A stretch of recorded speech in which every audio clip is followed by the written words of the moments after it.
magistral. Doctor Bruno, adelante. Muy bien, muy buenas noches, bienvenidos, bienvenidas. Hola a todos y a todas que nos están siguiendo aquí en esta primera conferencia que tenemos al inicio del semestre 2022-2. Un abrazo para todas y todos los que nos siguen también, probablemente en las redes sociales, viendo la retransmisión de este evento. El día de hoy contamos con la presencia de la decana de la Facultad de Derecho de la Universidad Norbert Wiener, la doctora Delia Muñoz, quien ha saludado hace un momentito. También contamos con la presencia de la doctora Olga Horna, que también nos está saludando con su presencia.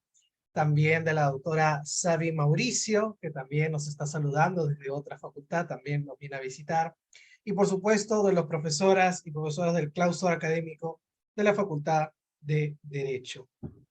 Vamos a presentar, sin más, a nuestra invitada el día de hoy, que es la doctora Luz Pacheco Serga. Ella es abogada por la Pontificia Universidad Católica del Perú, doctora en Derecho por la Universidad de Navarra, España, actual magistrada del Tribunal Constitucional, ex vocal del Tribunal de la Superintendencia Nacional de Fiscalización Laboral, SUNAFIL, quien nos va a presentar el día de hoy una ponencia de inauguración de este semestre académico 2022-2 de la Facultad de Derecho.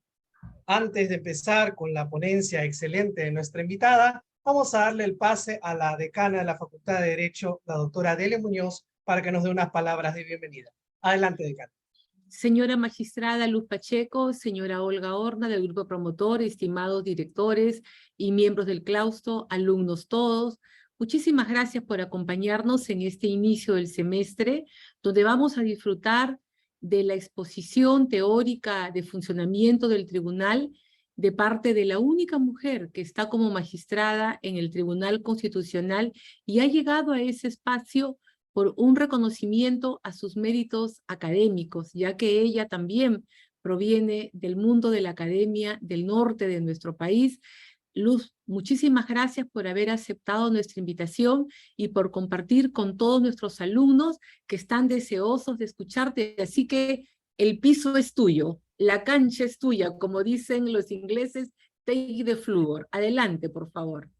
Muchísimas gracias, Delia. Nuevamente te repito mi agradecimiento a ti y a la universidad por haber tenido esta iniciativa de poder compartir con ustedes estos momentos iniciales del curso académico.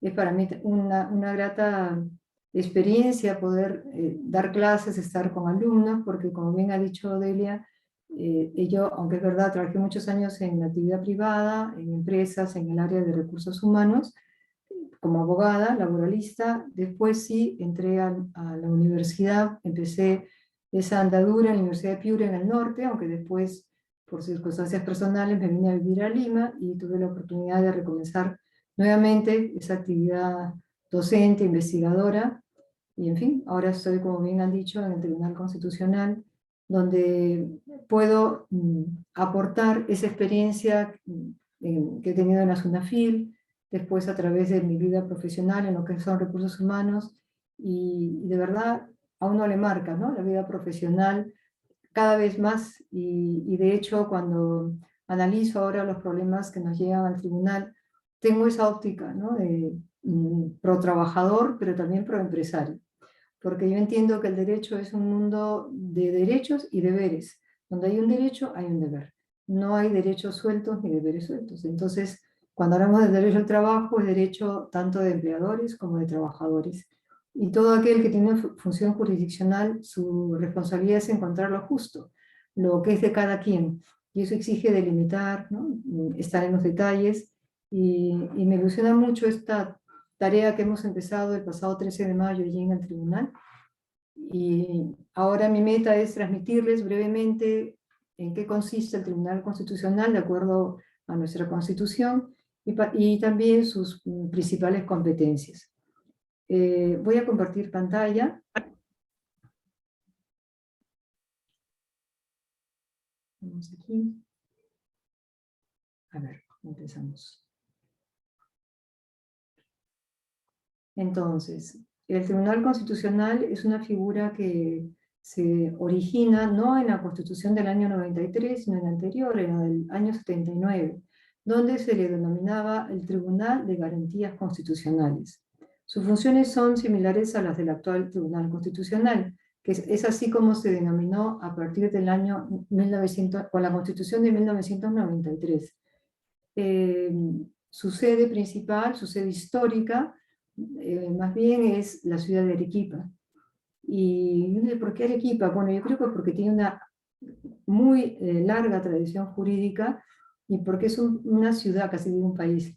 Porque cuando me fui a vivir a Arequipa en unos años de mi vida me vino un pasaporte, ¿no? Porque sabemos que tienen mucho amor a su región, tan es así que ellos, por ejemplo, diariamente en los colegios cantan el himno nacional, pero cantan el himno de Arequipa, ¿no? Bueno, en Lima no tenemos un himno propio, ¿no? Simplemente es el himno nacional.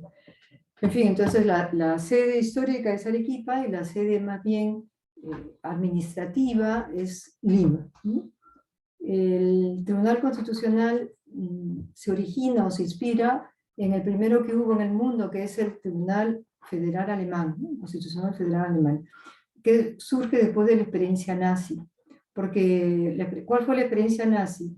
No sé si ustedes sabrán que Hitler llegó al poder por voluntad popular y gobernó con un parlamento.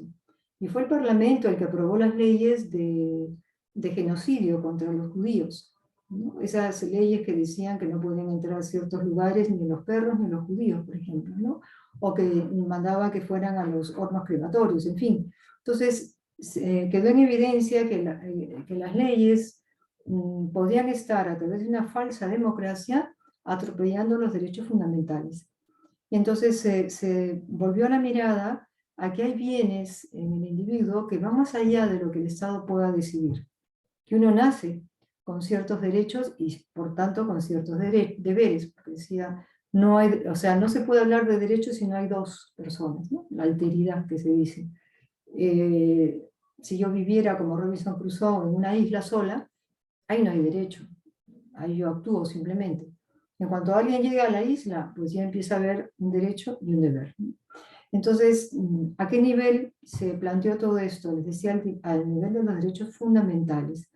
Y se reunieron todos los países en lo que fue, hicieron esa declaración de los derechos humanos después de la Doctora Segunda Guerra Luz, Mundial, en el año doctora Luz, 1948. disculpe. Y todo ese movimiento llevó a crear, ¿no?, este tribunal que sobre todo evaluaba, analizaba, no solamente pues, si se había vulnerado o no un derecho fundamental, sino fue llegando también a evaluar si una legislación era contraria a esos derechos fundamentales. Doctora Luz, Están disculpe que la recogidos en la interrumpa, Constitución. no está pasando sus Entonces, es la Constitución la que fija las competencias de un tribunal constitucional, tanto en el Perú como en otros países, ¿no?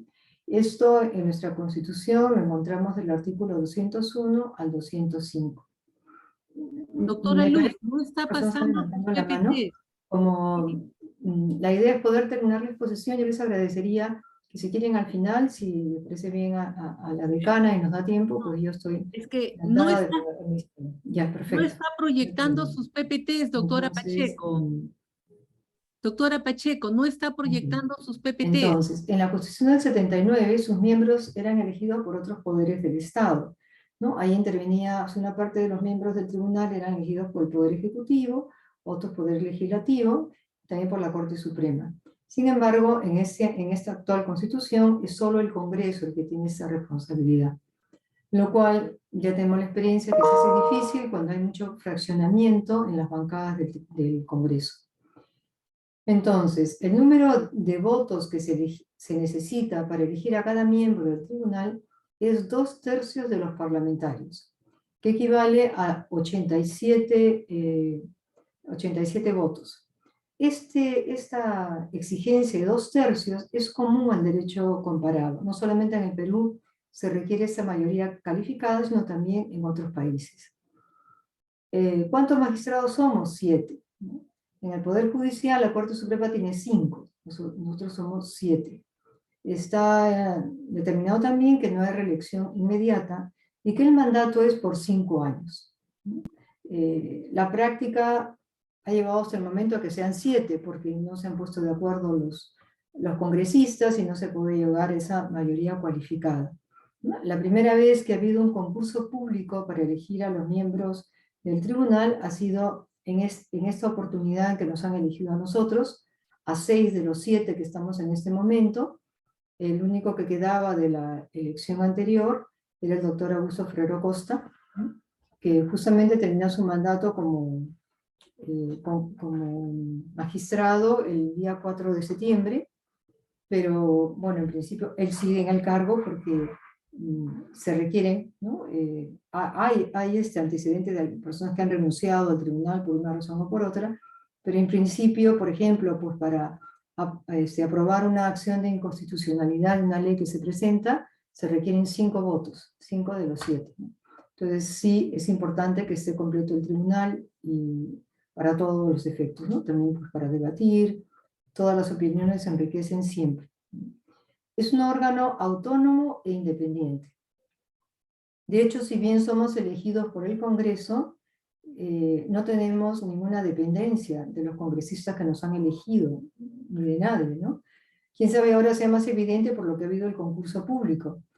Antes era por invitación, ¿no? O sea, se invitaba a determinadas personas, como pasa ahora con el defensor del pueblo. Eso también es común en el derecho comparado. Yo no había conocido que hubiera un concurso público para ser magistrado del tribunal, ¿no? Primera vez que al menos en nuestro país, ¿no? Ahora en septiembre tenemos una convención de cortes constitucionales o tribunales constitucionales, según el país, de América Latina, y ahí me voy a enterar, ¿no? Si hay algún otro que han sido elegidos así por concurso. Pero es bonito pensar que una vez que uno ya juramenta su cargo, ya toma posesión del cargo, su única dependencia es de la Constitución, ¿no? O sea, no tenemos que darle cuenta a otras personas más que nuestra conciencia de estar haciendo lo que corresponde. Entonces, ¿qué le corresponde al Tribunal Constitucional? Es el órgano de control de la Constitución, es su intérprete auténtico, nos dice el artículo 201, pero eso no significa que no puede equivocarse. ¿Por qué? Porque está conformada por personas y de hecho se ha equivocado el tribunal. Por eso se distingue entre la corrección material de una sentencia y la corrección formal. La más fácil es la formal. ¿Qué es la formal? Lo que acabo de mencionar. Para que se apruebe una acción de inconstitucionalidad se requieren 5 votos. Pues si la decisión se toma a nivel de sala, porque el pleno del tribunal son 7, pero también está dividido en 2 salas, de 3 magistrados cada una, y para que se tome una decisión a nivel de sala son 3 votos. Entonces, si se han cumplido con los 3 votos, se han cumplido los requisitos, pues la sentencia es válida. Pero la material es que el contenido de la sentencia realmente sea acorde con la Constitución y con, bueno, sí, pues con el ordenamiento jurídico en general. Yo recuerdo un caso para mi patente en el ámbito laboral, donde hace ya regular número de años, el Tribunal Constitucional dijo que los derechos laborales, como eran irrenunciables, eran imprescriptibles. Y son 2 nociones totalmente distintas.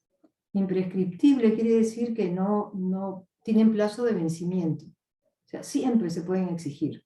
Irrenunciable quiere decir que uno no puede dejar un derecho sin recibir nada a cambio. Entonces no puede decirse que como son irrenunciables son imprescriptibles. No, son 2 conceptos distintos. Y como 5 o 6 años después el tribunal tuvo que reconocer que se había equivocado y que realmente no era así, y ya dio la nueva definición.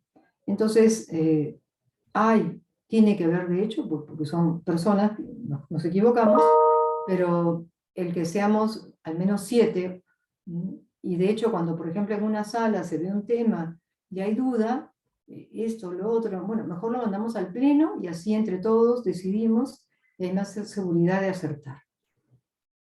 Yo aquí anotaba algo que aprendí del fundador de la Universidad de Piura, que es donde les decía que empecé mi carrera académica y la docencia.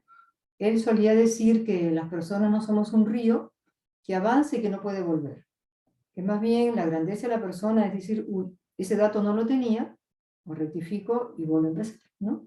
Yo creo que uno tiene más confianza en la persona capaz de rectificar que en la que nunca rectifica, porque es tan evidente que a lo mejor que está equivocada y todos se dan cuenta menos ella, ¿no? Entonces, como, bueno, yo estaba puesto aquí en la diapositiva, ¿qué le corresponde al Tribunal Constitucional? Primero, conocer en única instancia la acción de inconstitucionalidad. ¿Qué quiere decir eso? que es no va, como puede ocurrir con las acciones de amparo, primero al Poder Judicial, al juez constitucional, a la sala, no, sino directamente va al tribunal, ¿no? Y ya allí se define. Pero también conoce en última y definitiva instancia, ya como una tercera instancia, las resoluciones denegatorias de habeas corpus, amparo, habeas data y acción de cumplimiento. ¿Qué quiere decir resoluciones denegatorias? Quiere decir que en las instancias inferiores se les ha negado el amparo, cualquiera de estas instituciones, que después veremos a qué se refiere cada una, son garantías constitucionales, ¿no?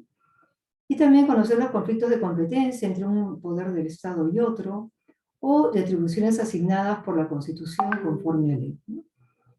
La acción popular también se ve, ¿no?, en el Tribunal Constitucional.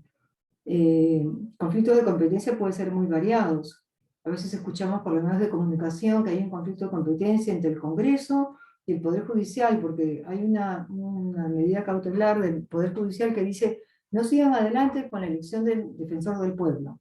O dijo 2 veces, no sigan adelante con la elección de los magistrados del Tribunal Constitucional. Entonces a veces plantea, bueno, ¿puede hacer eso el Poder Judicial? ¿Y quién es el que tiene que resolver esa duda? Pues el Tribunal Constitucional. O ahora se encuentra también en el tribunal un conflicto de competencia que ha planteado, por ejemplo, una dirección regional del Perú ante la Dirección General de Trabajo, porque un pliego de reclamos de una empresa que está allí en Ica, y que siempre se ha visto ahí, pues resultó que desde Lima dijeron que no, que lo iban a ver ellos, porque los trabajadores habían pedido que se viera desde ahí, pero la Dirección Regional de Ica dijo no, porque la ley es a mí a la que me asigna esta competencia. Y entonces, como no se ponían de acuerdo, el ministro dijo, bueno, ok, vamos a hacer este conflicto de competencia para que se aclare ante el tribunal. He mencionado antes que estas acciones que he mencionado se refieren a garantías constitucionales. La primera es el habeas corpus. Habeas corpus es en latín, ¿no? Es como tener el cuerpo. Es un hecho u omisión de parte de cualquier autoridad, funcionario o persona que vulnera o amenaza la libertad individual o los derechos constitucionales conexos a esa libertad. Generalmente estas acciones de habeas data las presentan personas que están en la cárcel, ¿no? Porque, por ejemplo, pueden alegar que en el juicio que les han seguido se ha vulnerado el debido proceso, o se ha vulnerado el derecho de defensa, ¿no? Entonces, cuando la acción viene porque ha habido un juicio, y en el juicio anterior, ante el juez penal o la Corte Suprema Penal, se ha vulnerado el derecho de defensa, pues entonces se viene en un recurso de agravio constitucional al Tribunal Constitucional, ¿no? La otra acción es la más abundante, diría yo, en lo que recibimos en el tribunal, son las acciones de amparo.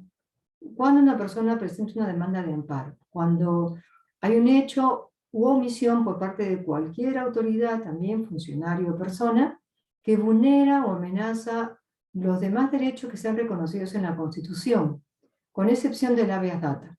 ¿Cuáles son los demás derechos? Pues todos. Fundamentalmente, revisen ustedes el artículo 2 de la Constitución, donde están, pues no sé, la libertad de la vida privada, la intimidad, el descanso, el trabajo, lo que fuera, ¿no? El trabajo, pues, todos, son muchísimos incisos ante los cuales uno puede sentir amenazada o ya vulnerada su libertad o su derecho.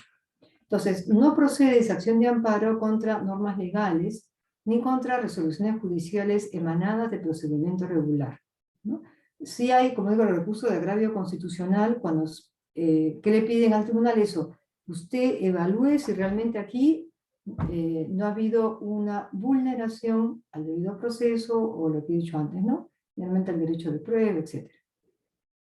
¿Qué tiempo hay para hacer esto? Pues plazo de 60 días hábiles, desde que sucede el hecho que uno, en el cual uno experimenta esta amenaza, ¿no? En el habeas corpus no hay este plazo. El habeas data, que es el que no es parte de la acción de amparo, tener habeas data es tener el dato o los datos. se puede entablar esta acción cuando una autoridad, un funcionario, ¿no? O una persona que tiene unos datos y que es información pública, y una persona le pide que se lo den y se le niega. Por eso se habla otra vez, procede contra el hecho o omisión por parte de cualquier autoridad, funcionario o amenaza, que vulnera o amenaza los derechos de obtener información gratuita, sin expresión de causa, de una entidad pública, asumiendo el costo. En esto aquí hago un pequeño inciso porque en el tribunal, en estos meses que llevamos, hemos detectado pues, que había varios abogados, lamentablemente, que hacían un uso abusivo de esta figura del habeas data. ¿Por qué? Porque pedían información en diferentes partes del lugar, por ejemplo en Loreto, en Chumbivilcas, en Puno, en Arequipa, como en 6, 7 regiones distintas, y pedían una cantidad de información. Por ejemplo, a una municipalidad le pedían: debe ser la relación de todos los procedimientos que usted ha sido demandado, demandada, denunciante, denunciado o denunciada, el procedimiento en sí, las resoluciones, si las apelaron, no las apelaron. Es decir, una cantidad de información que, aunque la Constitución diga sin expresión de causa, pero también dice la Constitución que no ampara el abuso del derecho, ¿no? Y lo que no es razonable es que eso es un abuso del derecho. Entonces, ¿por qué hacían esta solicitud? Porque como normalmente esa información no se tenía y había que prepararla, y no era una información con la que contaba la entidad, entonces se le denegaba. Y como se le denegaba, decía, me han vulnerado. Pero ¿por qué venía hasta el Tribunal Constitucional? Porque lo que quería, inclusive cuando le daban la información, era que le pagaran los costos del proceso, es decir, los honorarios del abogado. Y la impresión que da, estamos prácticamente convencidos, estamos convencidos, es que había un acuerdo entre ese abogado y ese demandante para pedir en esos diferentes lugares y cobrar, a lo mejor no sé en qué porcentaje cada uno, lo que salía de los costos. Entonces, recarga muchísimo la carga procesal en todos los niveles, y sobre todo a la administración pública, que tiene que invertir. Me acuerdo un informe oral de una entidad, nos decían: de este abogado tengo 140 pedidos de habeas data. 140 pedidos. Imagínense ustedes una sola entidad que te piden 140 datos así tan abundantes. No se puede pedir a través de la acción de habeas data aquellos datos que vayan a afectar la intimidad o que están excluidas por seguridad nacional o por ley, como puede ser el secreto bancario, ¿no? Que requiere una autorización del juez para levantar el secreto bancario. Y también procede si la amenaza o vulneración procede de servicios informáticos, privados o públicos, que afecten la intimidad personal y familiar. Esto, por ejemplo, recuerdo ahorita una acción que se planteó de una persona que decía que quería que se borrara de Google, o sea, la información que había con respecto a su persona, de haber participado o tener relación con narcotráfico. Pero entonces, ¿qué es lo que se pudo averiguar? Que la información era verídica, que se había hecho ese proceso a esa persona. Entonces, no es que la base de datos estuviera afectando a la intimidad, porque el proceso penal era público. Y si lo había cometido, lo ha hecho, ¿no? O sea, uno también tiene derecho a saber estas cosas de los demás, porque hoy en día, si me presenta un trabajo o lo que fuera, a veces te encuentras, gracias a Internet, con datos que no conoces de otra manera. ¿Qué otra acción existe? La de inconstitucionalidad, ¿no? Que procede con las normas de rango de ley, ¿no? Que son las leyes, bueno, eso es una ley, decretos legislativos, decretos de urgencia, tratados, reglamentos del Congreso, normas regionales de carácter general y ordenanzas municipales que contravengan la Constitución en la forma o en el fondo. O sea, aquí también se puede hacer esta acción, que, como les decía, va directamente al Tribunal Constitucional. Hay un plazo de 6 años para esta acción de inconstitucionalidad, desde el día siguiente de que se publica la norma. Y eso es un tratado desde 6 meses después de su ratificación. Siempre hay plazo. Todo eso está tanto en la Constitución como en, se dice, nuevo Código Procesal Constitucional. La otra acción es la popular. Esta procede por una infracción de la Constitución o de la ley contra los reglamentos, normas administrativos y resoluciones y decretos de carácter general, cualquiera sea la autoridad de la que emane. En este caso son 5 años desde el día siguiente de su publicación. Entonces, ¿quiénes pueden interponer la acción de inconstitucionalidad?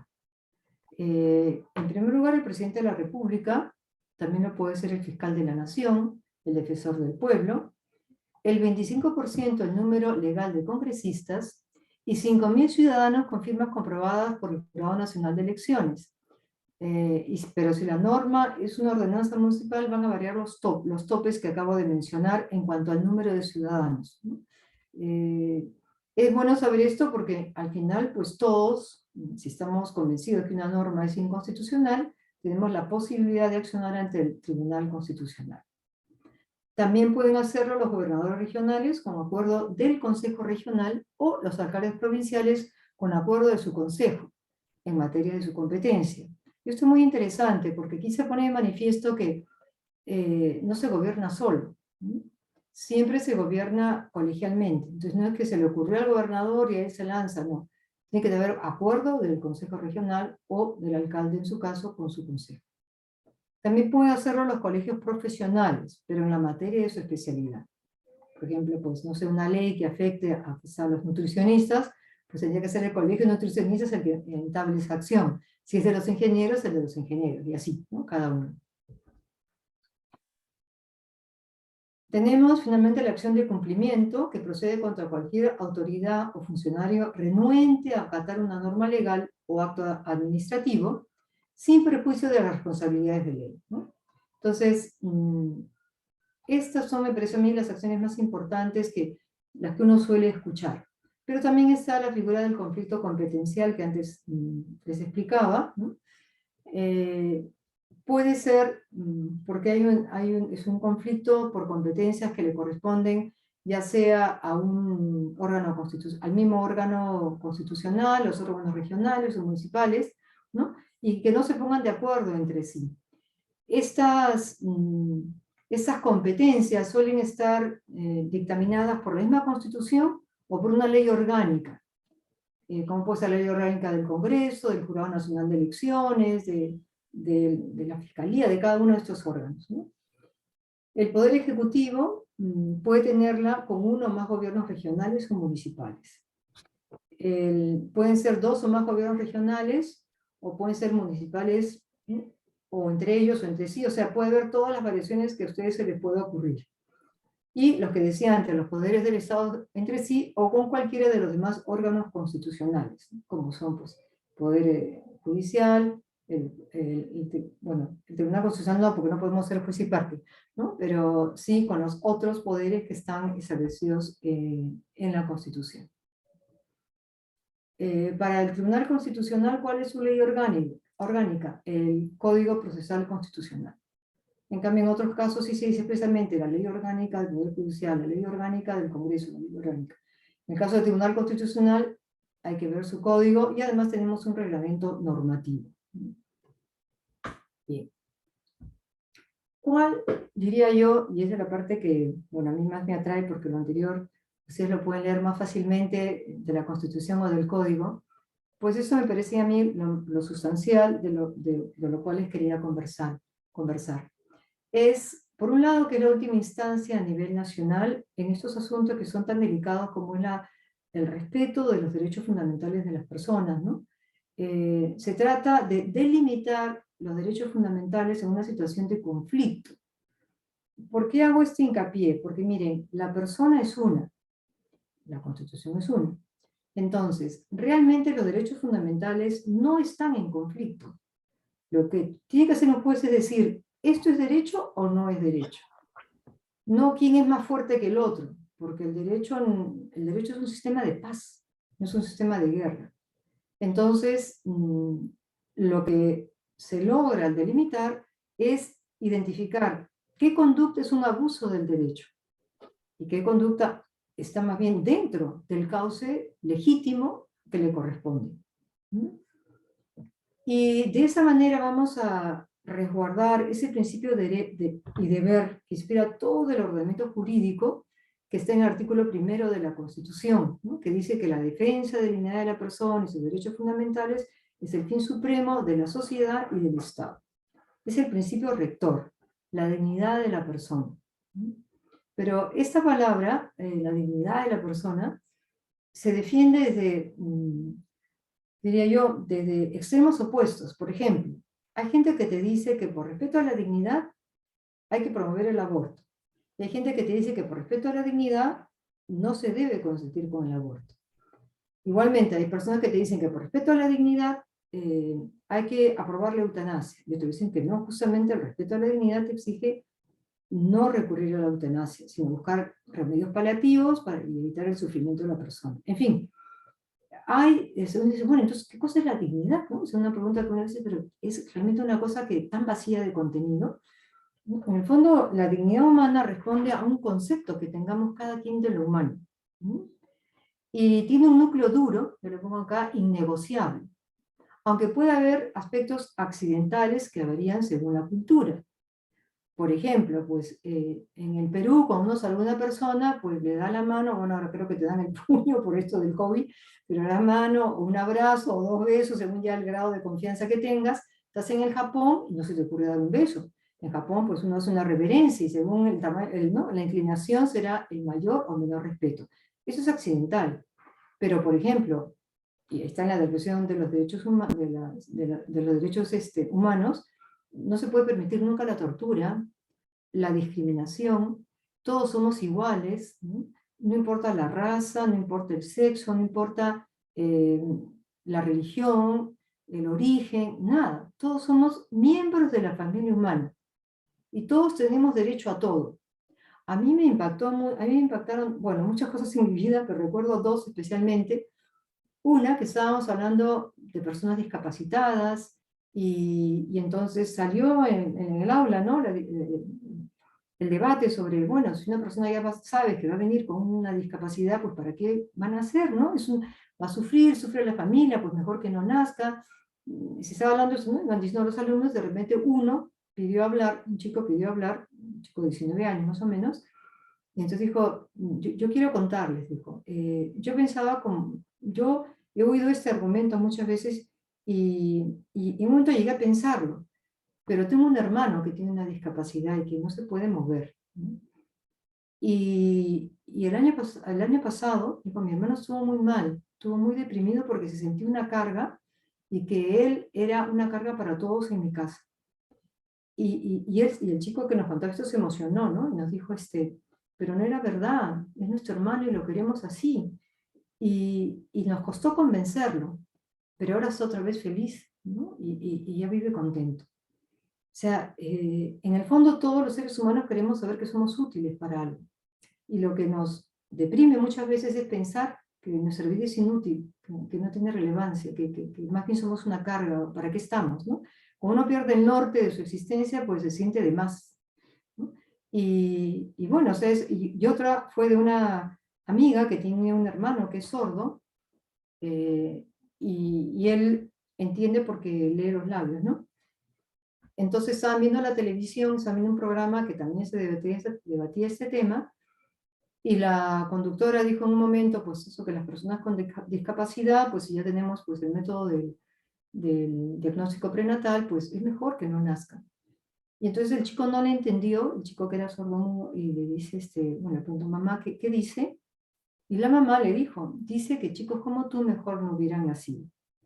Y entonces el chico le respondió, la que mejor no hubiera nacido es ella, porque yo soy muy feliz con mi familia y con mis amigos. Entonces, digo, hay una fórmula de respeto, sea como sea la persona, sea cuáles sean sus ideas, sus diversidades, lo que quieras, es persona, punto. Y yo creo que si todos nos concientizamos de eso, pues a lo mejor en las redes sociales habría más respeto, ¿no? Porque uno lee las redes sociales y es una violencia verbal impresionante, ¿no? Y por eso cuando la gente a veces sale a manifestaciones públicas, pues también agrede, ¿no? Y es ir perdiendo en humanidad, creo yo. Entonces, con respecto a la dignidad, decía antes que hay siempre un concepto de lo humano. Y si hay un concepto del humano, hay un concepto de lo que es acorde con la dignidad humana. Es decir, hay conductas que uno se da cuenta que no son propias de un ser humano, las que he dicho antes, torturar, insultar, ¿no? Como he leído que pasó en un país europeo, ¿no? Que 3 chicos veían a una anciana mendiga, y un día fueron y la rociaron con gasolina y le prendieron fuego, solo para ver cómo se incendiaba la señora, ¿no? Es una cosa absolutamente macabra, ¿no? Entonces, no, eso no es humano, ¿no? Eso no es digno de un ser humano. Entonces, ¿qué hay detrás? Una opción moral para decir, esto es ético, esto no es ético. No caben leyes neutras, no caben, actitudes neutras. Siempre, no, lo mío es neutro, no es verdad, porque en tu neutralidad tú ya estás diciendo cómo tiene que ser el ser humano. Y Kant, que se le denomina el filósofo de la dignidad, él escribió que digno es lo que no tiene precio. O sea, de hecho, cuando una persona, por ejemplo, ¿no? le pagan y no tiene que hacer, es una manera de hostilizarla, porque se siente usada. Bueno, yo aquí qué hago, no, nada y me pagan, ¿no? Casi me están comprando, ¿no? Entonces, digno es lo que no tiene precio, ¿no? Entonces, nosotros tenemos que trabajar todos para que nunca se cosifique a una persona, para que sepamos que a veces la dignidad no tiene precio y por eso pues a veces puede haber incomprensión de parte de los demás, pero si eso es una actitud que yo considero que es la correcta, pues la tendré que defender con respeto, pero con firmeza. Una cosa es no tener convicciones y otra tener convicciones. Una cosa es ser intolerante y otra es tener convicciones. No podemos ser intolerantes. Uno es tolerante con los demás porque puedo no estar de acuerdo, puedo considerar que esté en el error, para mí meridianamente está en el error, como pueden ser los países musulmanes, ¿no? Cuando establecen que la mujer no tiene derecho a la herencia, la mujer tiene que ir con la cabeza cubierta, solamente se le pueden ver los ojos, eso es un abuso. Pero yo no puedo ir a cortar cabezas o hacer cosas, porque eso no sería tampoco adecuado. Tengo que razonar, ayudar con el diálogo a que eso cambie. Entonces, ¿qué mecanismo ha encontrado el mundo jurídico para preservar la dignidad de la persona? El no reconocer la renuncia a su dignidad, a sus derechos fundamentales en el núcleo más íntimo, y considerar inválido esa renuncia. Por ejemplo, se dijo en un momento que no había esclavos, pero había gente que prefería ser esclava porque tenía la vida comprada, asegurada, por decir así, techo, comida y trabajo. Pero aunque firmara que quería ser esclavo, ya no podía ser porque su consentimiento no tenía validez. Entonces no basta que uno quiera hacer algo para que eso sea digno. Entonces, aquí yo tenía, recordando lo que he adelantado, ¿no? Esa concepción del humano a mí me gusta mucho apreciar cómo desde las filosofías antiguas, siglo VIII antes de Cristo, está por ejemplo la poesía didáctica de Hesiodo, señor griego, habla de que los dioses han puesto a los animales la violencia para arreglar sus diferencias, por decir así. Pero al hombre, dice Zeus, le puso la diqué, la justicia. Y el hombre actúa con la razón. O sea, si nosotros resolvemos nuestras diferencias con las guerras, como está pasando ahorita entre Ucrania y Rusia, pues es la peor derrota de la humanidad. Porque en una guerra es terrible, ¿no?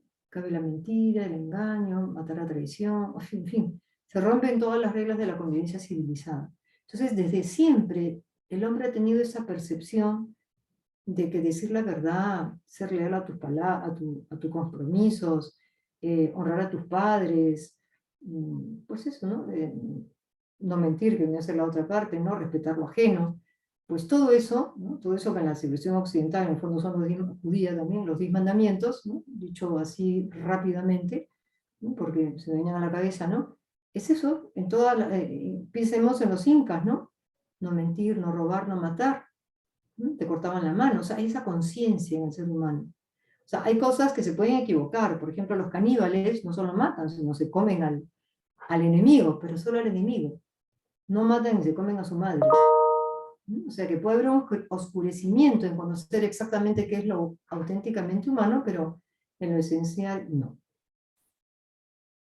Yo aquí quería, bueno, sí comentar el caso de Mesalina. Ese caso fue muy conocido hace ya unos años en España, porque era un hotel donde se podía ejercer la prostitución por cuenta propia, y el nombre de la cadena de hoteles se llamaba Mesalina, ¿no? Entonces, cuando pidieron su licencia de funcionamiento, se les negó a nivel administrativo porque le dijeron que no, Mesalina era el nombre de la esposa de un, no sé si era de Calígula o uno de estos, que era una señora de unas costumbres, todavía parece más depravadas que la de su marido, ¿no? Y se dedicaba, o sea, dice que hacía competencias de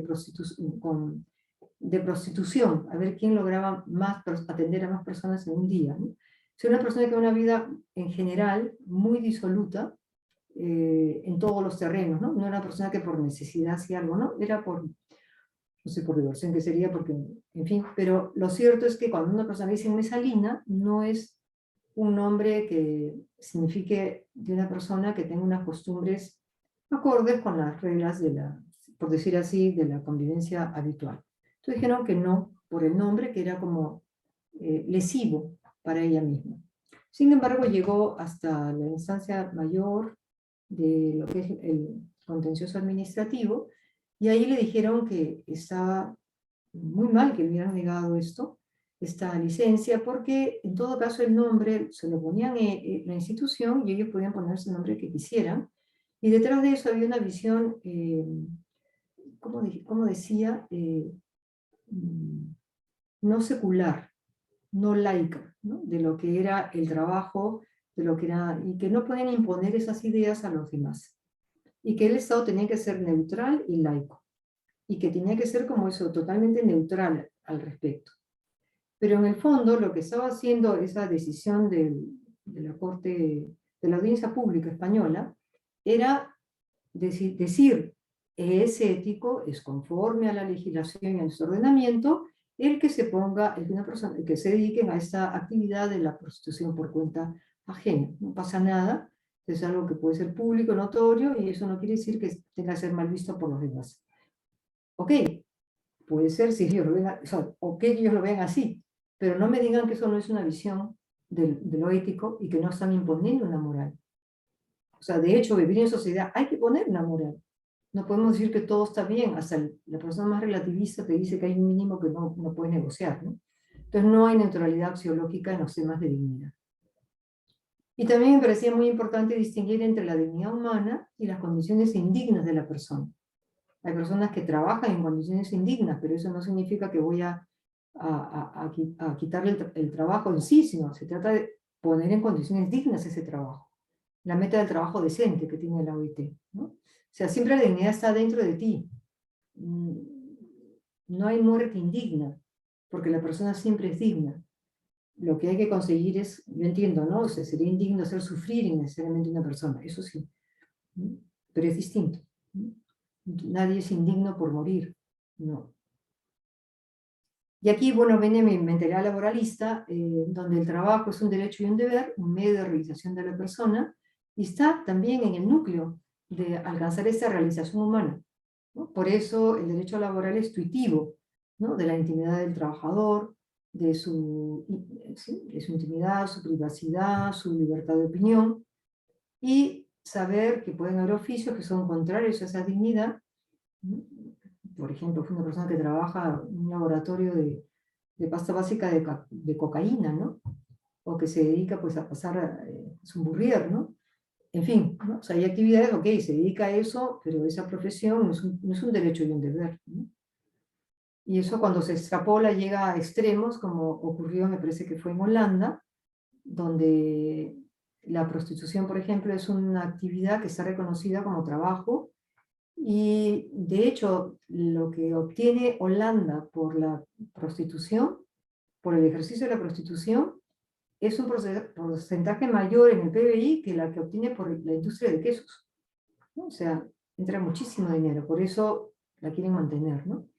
Y ocurrió que una señora pues trabajaba y quedó desempleada, entonces cobraba su subsidio de desempleo, hasta que le llegó la notificación del Estado que ya no podía cobrar, porque había un trabajo que podía ejercer. Entonces cuando fue, se encontró que era para ser prostituta, entonces ella dijo que ya no quería ejercer ese oficio. Entonces llegó hasta a la Corte Europea, ¿no? O sea, no de justicia europea, no solamente se quedó a nivel del país, ¿no? Porque, claro, el señor dijo, yo no quiero hacer eso no es igual que los demás trabajos. Por ejemplo, si uno le enseña a un niño a ser zapatero, a hacer desastre, está muy bien, pero si le enseña a prostituirse, eso es un delito. Entonces, la señora, si bien en Holanda no es un delito, pero se sabía lo que acarreaba ese oficio para su vida personal, familiar, etc., y ella se negaba. Entonces le reconocieron que no se podía equiparar, ¿no? Sin embargo, pues hay toda una corriente ahora, inclusive pues promovida por la OIT, no sé, la OMS, no, la OMS no, sino la ONU, ¿no? Para pues hablar en todo, como si todos los oficios fueran iguales, ¿no? Todos los trabajos fueran iguales. Hay que distinguir qué cosa es trabajo como derecho y deber, como, ¿no? Y cuándo es realmente, pues aquí yo no estoy diciendo nada en concreto de la prostitución, pero estoy haciendo notar cómo, porque también pasa en el Perú, cómo es distinto, ¿no? Una cosa es un oficio, otra es el Instituto Jurídico del Derecho y Deber, tal como está previsto en nuestra Constitución. Entonces, lo que es una responsabilidad del tribunal y de todos, pienso yo, es ese evitar cualquier forma de discriminación o de cosificación de un ser humano. Fíjense que en Francia, es un ejemplo también laboral, hace años ya, un inspector de trabajo fue a un circo y el espectáculo era ver a un enano que era lanzado en una catapulta de un lado a otro del circo. Y el inspector suspendió el espectáculo. Dijo que ese espectáculo, o sea, ese espectáculo no era digno del respeto debido a esa persona, ¿no? Que era lanzada de esa manera, porque la lanzaban como si fuera un objeto. Y entonces yo pienso que no fue el trabajador, la persona enana la que demandó, sino que fue el dueño del circo, que por lo visto ganaba bastante dinero con ese espectáculo, que demandó hasta llegar a la Corte Europea, que se requiere mucho dinero para pagar un abogado, ¿no? Ante la Corte de Justicia Europea, y allí le dieron la razón al Estado francés, ¿no? Que realmente esa actividad pues, no era acorde con la dignidad de la persona, porque la trataban como cosa. Hoy se ensalza mucho la libertad individual, ¿no? Si yo quiero hacerlo, ¿qué daño hacen los demás? Pues si pensáramos así, pues dejaríamos que algunas personas sean otra vez esclavas, ¿no? Porque quieren ser esclavas, otras sean... Ahora, hay que pensarlo bien las consecuencias que tienen esos planteamientos. Entonces, decía antes, y insisto ahora, ¿no? Que hay que respetar a quienes piensan distinto, no hay que etiquetar a una persona que no coincide con nuestra línea de pensamiento, no hay que ridiculizar a los oponentes, no hay que recurrir al degradar, ¿no? Pues, ¿no? Hay que saber, como decía antes, dialogar, ¿no? Llegar a un convencimiento por el diálogo. Porque también dije antes que el derecho es un sistema de paz, se ordena a la paz social, y eso implica necesariamente respetar la justicia, dar a cada uno lo suyo, ¿no? Delimitar qué cosa es de cada quien, ¿no? El igualitarismo es lo más contrario a la justicia y al derecho. Tratar a todos por igual, no. O sea, por lo menos en el campo, vuelvo al derecho laboral, retrocederíamos muchísimo, ¿no? Porque el descanso pre y postnatal es para la mujer, no es para el padre, es para la madre. Muy bien que le hayan dado licencia y ojalá fuera más amplia, el papá por paternidad, ¿no? Pero no podemos tratarlos igual porque son distintos.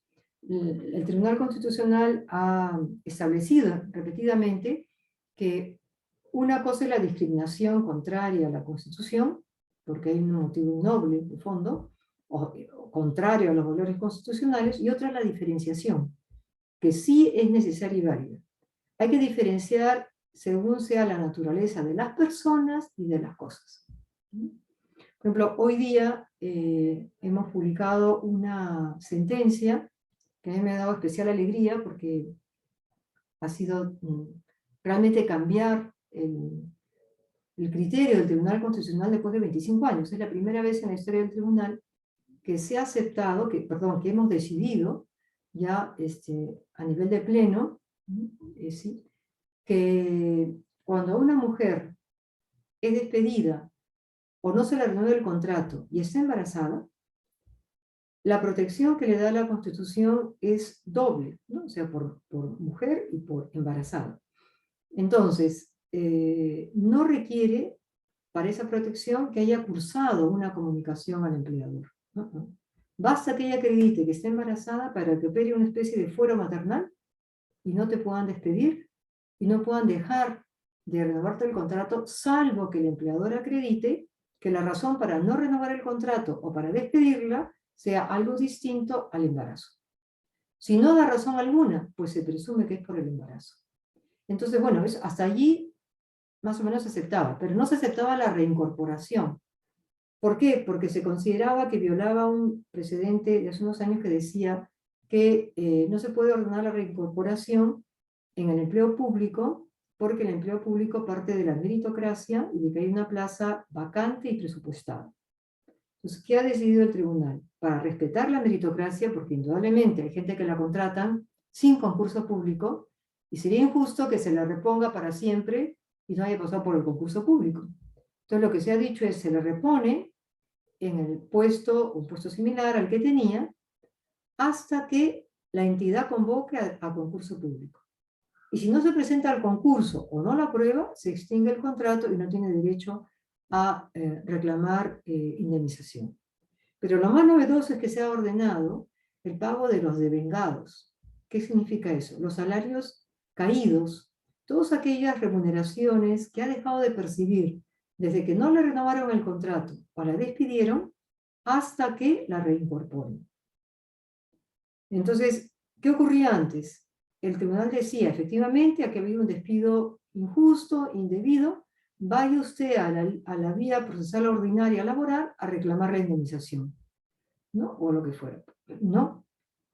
O sea, señor, si nosotros tenemos el poder de, o sea, estamos diciendo este acto es nulo porque están vulnerando derecho fundamental y para eso estamos amparándonos no solo en la Constitución, sino en el convenio 193 que ha ratificado el Perú hace unos años, donde se brinda una protección especial a la maternidad, y ahí se decía en su artículo 8 que no se puede despedir, no se puede dejar de renovar el contrato si es que la mujer estaba embarazada. Pero en el Perú habían metido, vía legal, un añadido, siempre y cuando hubiera un documento escrito. Y esto era jugar en contra, porque muchas veces la mujer lo comentaba de viva voz, estoy embarazada. A los 15 días te decían, ya no te renuevo, se acabó tu contrato. Entonces, era romper la carrera y las expectativas profesionales de una mujer que ha apostado por tener un hijo, ¿no?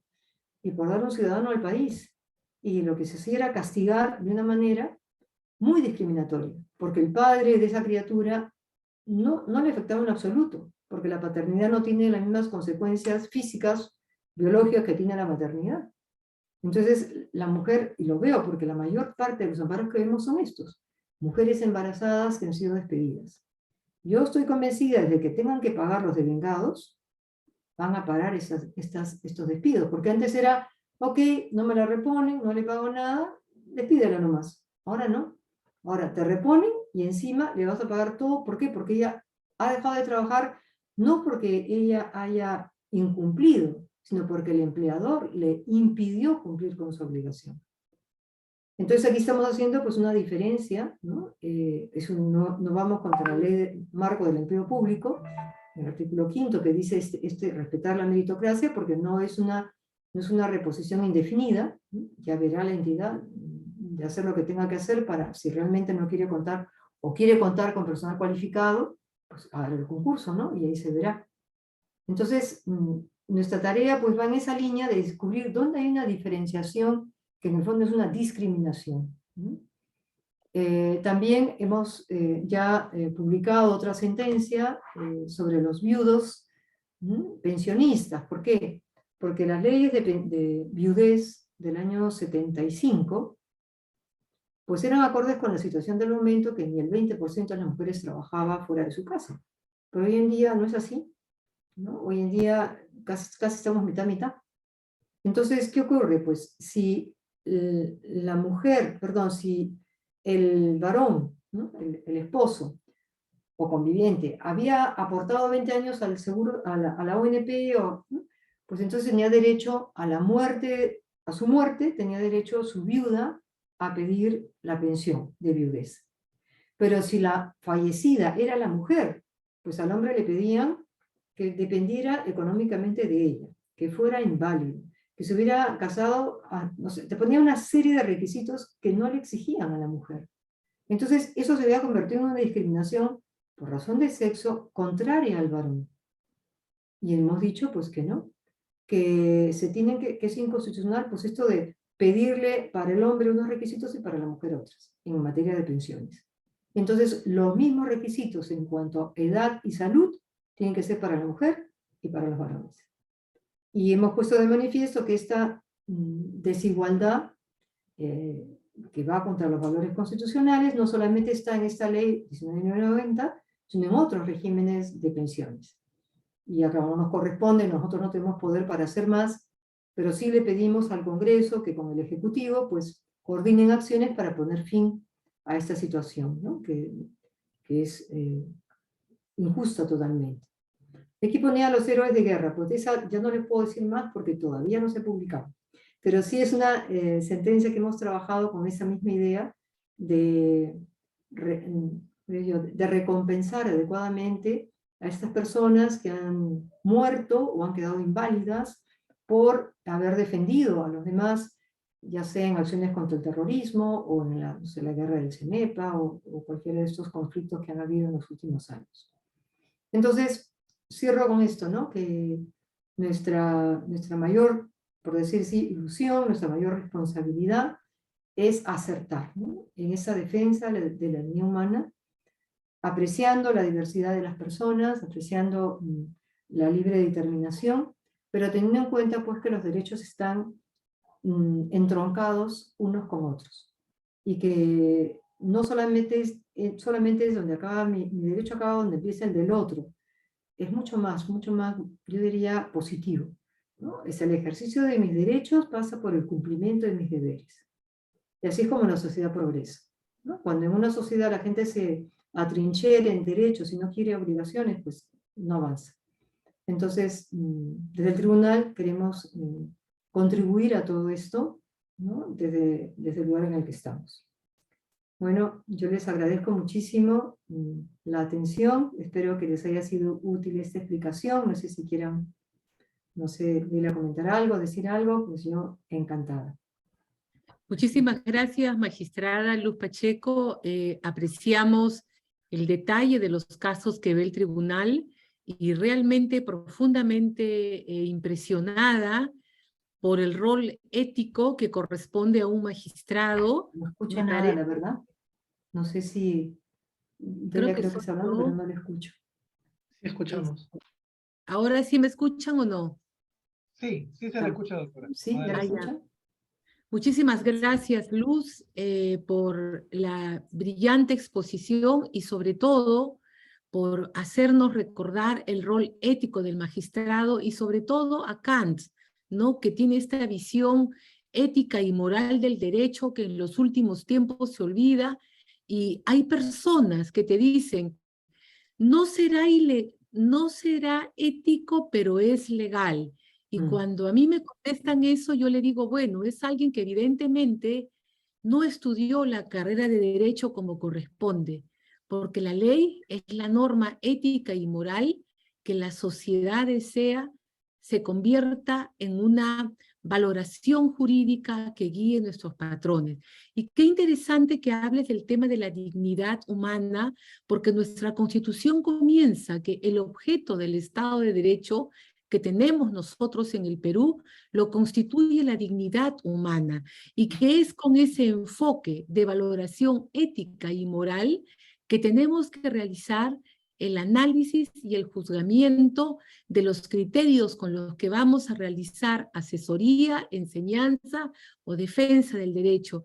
Muchas gracias. Tengo muchas preguntas, pero veo que hay varias personas que están con las manos levantadas. Bruno, por favor, conduces tú las preguntas. Gracias. Muy bien. Vamos entonces a comenzar con las manos levantadas, una mano levantada, y también hacemos preguntas que están en el chat. Perdóname, Sí. Bruno. Antes de pasar a las preguntas, te pediría, por favor, que invites a nuestra presidenta de directorio, Olga Horna, a que realice algún comentario. me ha estado enviando varios comentarios por privado sobre la charla y me parece que quiere hacer llegar a conocer su voz sobre estos temas abordados. Adelante. Adelante, doctora Olga Horna. Quiero agradecer profundamente toda la charla magistral que nos ha dado, la clase magistral que nos ha dado nuestra querida Luz Pacheco. Efectivamente, creo que es una visión muy interesante y, como nos dice nuestra decana, muy llena de el tema de dignidad, de ética, de valores. Me encantaría que se vea siempre los dos lados de la moneda. Cuando estamos hablando de ley laboral, de ley de legislación, etcétera, creo que hay que hacer una valoración, porque, por ejemplo, a mí me parece, ¿no? Por experiencia, no porque me parezca realmente, sino por la experiencia que tenemos, que a veces la ley es usada en beneficio y abuso, ¿no? De algunos de los dos lados. Entonces creo que es importante valorar bien las situaciones y los casos, sobre todo laborales, entendiendo sobre todo que estamos en una situación en donde cada vez más la parte formal, ¿no? de las personas o de las personas jurídicas que le pueden dar este marco laboral con todos los beneficios a sus colaboradores, debe también ser valorada. Me refiero no solamente que hay derechos de los colaboradores, pero también hay derecho de las personas que les brindan esta oportunidad a los colaboradores. Y tenemos que enseñar en nuestras aulas a entender que también, así como hay derechos, también hay deberes, ¿no? Y no siempre se debe hacer como una regla que porque eres colaborador, porque estás embarazada, significa que siempre vas a estar en el lado de la razón. A nosotros nos han tocado casos de verdad, no voy a dar nombres, ¿no? Pero sí hemos tenido casos de colaboradores que ni bien ingresan a trabajar ya en una planilla, inmediatamente salen embarazadas. No hacen bien el trabajo, no las puedes desvincular. Inclusive el periodo de prueba, hay una parte que supuestamente es el periodo de prueba, no se puede hacer nada porque la persona salió embarazada. Y automáticamente adquiere algo así como una inmunidad de 21 meses, en donde no sabes qué hacer con la persona porque no quiere trabajar como debe trabajar, no le puedes exigir porque si le exiges inmediatamente te hace una carta de hostilidad laboral. Entonces, lo que pido es que veamos que hay los dos lados de la moneda. Así como exigimos, también tenemos que dar. Los derechos también tienen deberes y responsabilidades.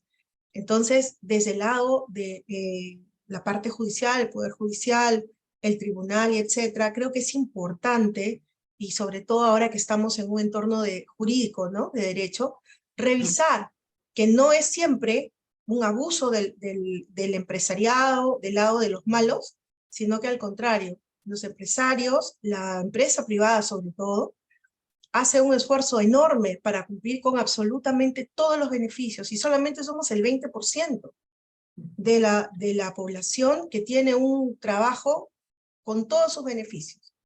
Entonces, por ese lado le decía a la doctora Delia, no siempre es cierto. A mí me ha tocado varias veces estos casos en donde tú dices, ¿qué hago con la persona? Me da tristeza porque es como se aprovecharan de esta situación, que es una situación que realmente es una bendición de Dios ser madre, pero uno no lo puede utilizar de una mala manera. De igual forma, todos tenemos derechos, pero también tenemos deberes.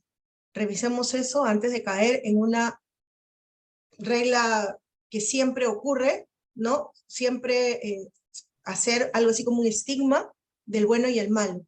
En realidad aquí hay que hacer una valoración real de estas posiciones. Y le agradezco a la doctora que me dé, porque yo le escribía, ¿no? No siempre, no es justo, ¿qué se hace? De verdad, nos han tocado casos rarísimos, pero sí nos han tocado, casos en donde los colaboradores te roban, tienen negligencia, te meten en unos problemas horribles, y el día que se van, los tienes que indemnizar, a pesar de que te han dejado llena de problemas, o a la empresa llena de problemas. Entonces sí, me encantaría que haya esta valoración al momento de traer estos casos cuando ya llegan a las cortes, ¿no?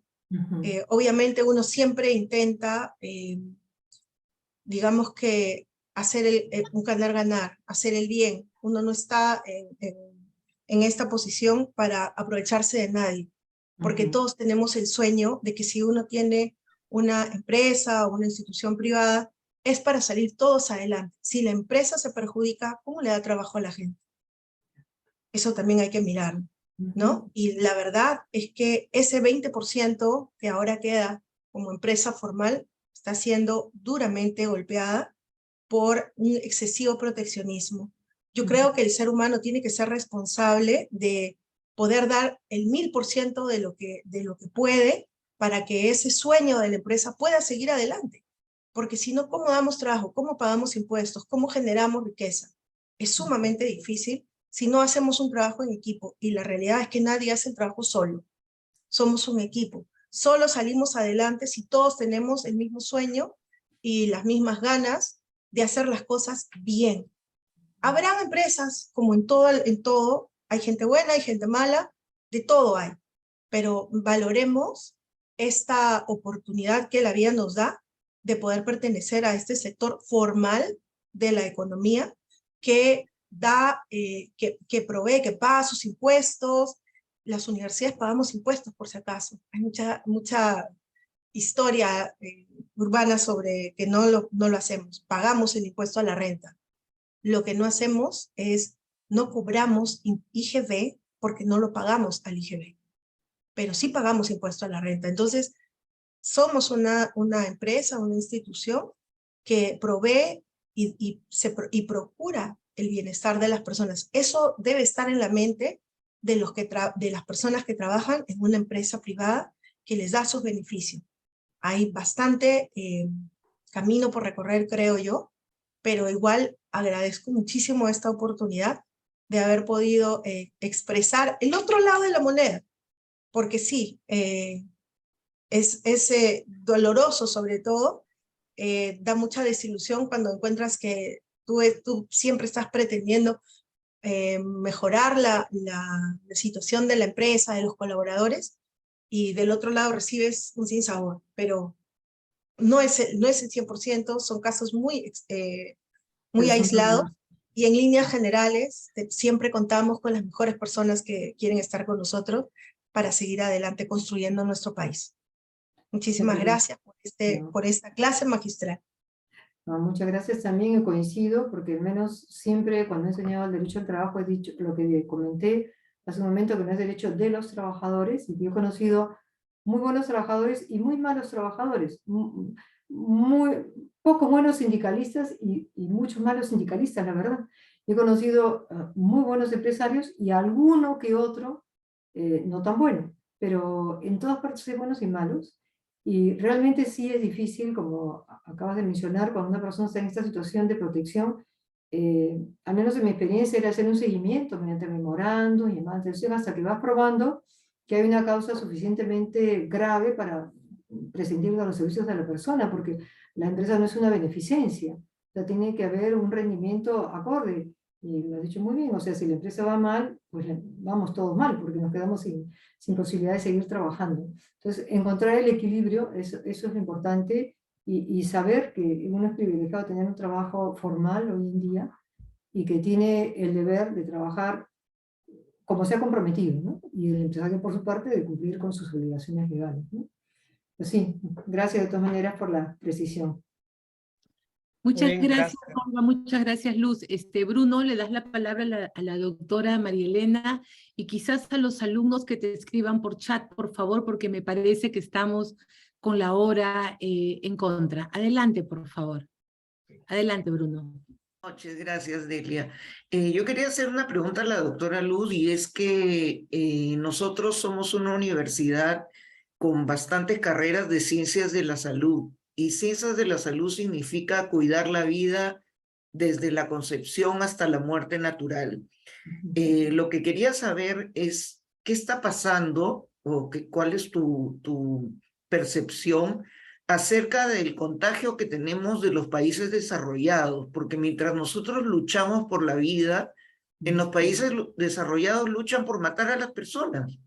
O sea, en Suiza tenemos el suicidio asistido, la eutanasia, el aborto, porque se dan cuenta de que el niño va a venir con algún tipo de discapacidad.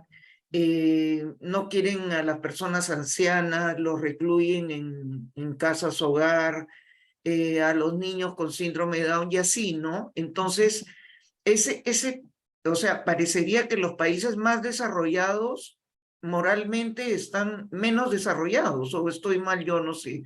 Yo creo que has dicho una gran verdad. Muchas veces el dinero, el exceso de, o sea, tener tantos medios materiales te hace ver la vida en función de lo que tienes, no de lo que son las personas. Entonces se arma una burbuja de comodidad. Claro, una persona discapacitada, en algún sentido, o un anciano, te exige una dedicación que a lo mejor uno no está dispuesto a dar en su tiempo, ¿no? Y prefiere simplemente o que no vivan o ponerlos, como has comentado, ¿no?, en una casa de reposo, donde yo leí hace unos años que en la frontera entre Alemania y Holanda había habido un boom de construcciones de residencias, de casas, de edificios y vivían personas ancianas, que eran holandesas, que se iban a vivir a Alemania. ¿Por qué? Porque al comienzo la eutanasia fue a solicitud del paciente, pero después ya es ahora a solicitud de los familiares, incluso por decisión del médico. Entonces esas personas tenían miedo de entrar a la clínica y no salir del hospital o salir en cajón. Entonces es una soledad muy grande. O sea, en los países de mayor desarrollo económico hay una soledad moral, personal bastante elevada, y por eso también ocurre en nuestros países que hay menos medios económicos, pero la gente vive más feliz, se quiere más entre ellos, hay más vida familiar. Tenemos otra escala de valores, en el fondo. Pero cuando lo descubren acá, yo lo sé por gente que viene a hacer voluntariado, se maravilla, ¿no?, de cómo la gente puede ser feliz con tan pocas cosas, ¿no? Un niño jugando a la pelota con unos trapos como si fueran pelota y está feliz, o con una escoba saltando como si fuera un caballo, ¿no? Y a ellos les parece increíble, ¿no? Y somos más felices con menos cosas. Pero yo creo que sí, que el dinero a veces te embota un poco la percepción de los demás, de tu propia dignidad, del sentido de la vida. No le veo otra. Gracias. Gracias. Gracias, doctora Luz. Doctora Luz, hay varias preguntas que están relacionadas al tema político. Voy a intentar encapsular todas en una sola, que es el tema de la incapacidad moral, ¿no? Casi todos están mencionando casos en específico, ¿no? Temas de contrataciones fraudulentas, temas de manejo de fondos, Sí, etcétera. Bruno, Pero te pediría que recuerdes de que la magistrada no puede opinar sobre temas que implican un avance de opinión. Entonces, ese tipo de preguntas no las podemos procesar. Las preguntas deben ser de alcance general y de carácter conceptual. No pueden ser preguntas referidas a casos concretos, ¿ya? Ajá, por eso no quise mencionar ningún caso. Hay varias preguntas que están haciendo de caso. Solamente estaba mencionando el tema de la incapacidad moral, ¿no? A eso estaban refiriendo, ¿no? Lo que estaban refiriendo el grupo de alumnos, ¿no? Muy bien. La pregunta es, ¿cuál es el alcance o qué significa la incapacidad moral? ¿Qué es lo que la pregunta, sí? La parte conceptual, sí, solamente la parte conceptual para no irnos a los casos específicos, ¿no? Bueno, esa es una terminología que es común en el derecho comparado, hablar de incapacidad moral, y antes decíamos, lo moral, que significa una concepción de lo humano, de lo digno, de lo que es conforme a la persona humana. Y lo conforme a la persona humana es decir la verdad, ser leal a los compromisos, actuar con transparencia, cumplir sus obligaciones. Entonces, todo aquello que demuestra que una persona no dice la verdad, no cumple con sus compromisos, se aprovecha de los otros, lo que fuera, bueno, es una incapacidad moral en cualquier nivel de la sociedad, ¿no? Es de un trabajador, de lo que quieras, ¿no? O sea, no sé, una persona que, por ejemplo, que fuera habitualmente ebria a trabajar, o si bien es una falta grave, pero en el fondo es un compromiso de incapacidad moral. Es una persona que no tiene la fuerza de voluntad para hacer lo que tiene que hacer. Es un poco eso. No es un concepto que de por sí tiene que ser amplio, ¿no? Porque no todas las conductas amorales o contrarias a la capacidad, a la moral, cualquier moral, la que está en la Constitución, la que está en los valores constitucionales, no es una moral subjetiva, no es lo que a mí me parece, no. ¿Cómo está nuestra nación peruana? ¿Cuáles son los valores que profesa? Desde los incas y hasta ahora, ¿no? O sea, ¿en qué creemos? Entonces, quien va contra esos valores no tiene capacidad moral, ¿no? Se nota por las decisiones. Y es mejor que no esté tipificada porque siempre habrá algo que no se nos ocurre. Muy bien, muchísimas gracias, Luz, muy amables. Agradecemos tu presencia. He visto que las preguntas de los alumnos están referidas a temas de casos que están en giro.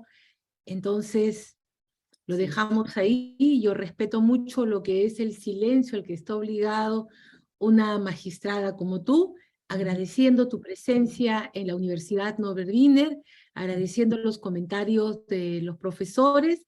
Nos despedimos de ti y esperamos seguir contando con tu importante presencia en una escuela de derecho que, como te reiteraba, en la sala pequeña está integrada mayormente por mujeres. Muy buenas noches, Luz, gracias por habernos visitado. Buenas noches, colegas profesores, estimados alumnos, muchísimas gracias por su asistencia. Hasta luego. Gracias también, un gusto. Hasta luego, adiós.